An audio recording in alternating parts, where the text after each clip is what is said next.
naitwa Daniel Chacha, natoka shirika la Empower Youth Prosperity au EYP. Shirika ambalo lipo based mkoani Mbeya na limejikita zaidi katika kuhakikisha kwamba kuna ustawi wa vijana, katika kuhakikisha kwamba vijana wanafanya shughuli za kujiinua kijamii, lakini pia kiuchumi na vitu vingine. Kwa hiyo katika mradi huu wa Vijana at Work,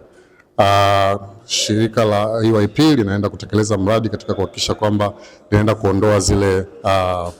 gender inequalities. Kwa hiyo kupitia mradi huu wa Vijana at Work na kupitia workshop hii ambayo tumeipata, kimsingi imeenda kutujengea uwezo wa kuhakikisha namna gani tunaenda kuimplement project yetu. Kwa hiyo kupitia warsha hii imetusaidia zaidi kuona namna gani tutakuwa na plan nzuri na utekelezaji katika kuhakikisha kwamba tunafikia lengo la mradi wa Vijana at Work. Naitwa Lucky Michael, ni mkurugenzi mtendaji wa taasisi ya utunzaji wa mazingira inaitwa Environmental Conservation Community of Tanzania, ECCT. ECCT kupitia mradi wa Vijana at Work tutakuwa tunatekeleza mradi unaitwa EcoWare ambao umelenga kupunguza taka kwenye sekta ya nguo na mitindo, ambapo tutakuwa tukitekeleza mkoani Mwanza, Ilemela na Nyamagana kwa kuwajengea uwezo mafundi na madesigner, na maanisha mafundi wa nguo na madesigner wa nguo katika kuhakikisha wanaweza kupunguza taka kwenye sekta ya nguo na mitindo, lakini pia kujengea uwezo jamii waweze kutambua umuhimu wa kutunza mazingira, lakini vile vile ni kwa namna gani tunaweza kutumia sanaa na ubunifu katika kuhakikisha elimu ya mazingira inaweza kufikia jamii kwa ujumla, na pia tunaweza kwa namna gani sisi sote tunaweza kushirikiana na serikali za mitaa kuanzia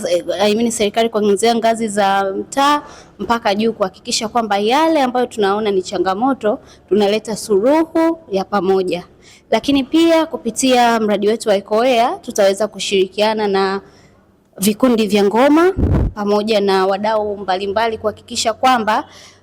elimu ya utunzaji wa mazingira inaweza kufikia jamii kubwa na kwa haraka zaidi. Sambamba na hilo, kupitia mradi wetu wa EcoWare tutaweza kufanya tamasha ambao tutawakutanisha wadau mbalimbali kwenye sekta za nguo na mitindo, lakini vile vile sekta ya ubunifu na sanaa katika kuhakikisha tunaweza kubeba ujumbe wa utunzaji wa mazingira kwa kutumia sanaa na mitindo na ubunifu kuweza kuifikia jamii yetu. Kupitia hii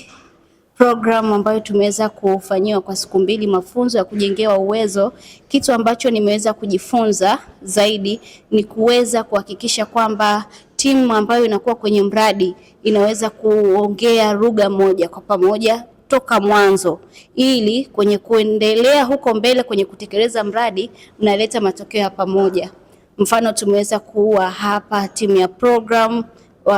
watu wa fedha na mkurugenzi, tumeweza kujifunza na kuelewa kwa upana zaidi kuhusiana na mradi, na sio kwamba tunakuja tu kwenye utekelezaji, lakini from the beginning tunaweza kujua na kupata picha ya pamoja ni kwa namna gani, ni matokeo gani tunahitaji kuhakikisha tunaleta matokeo chanya.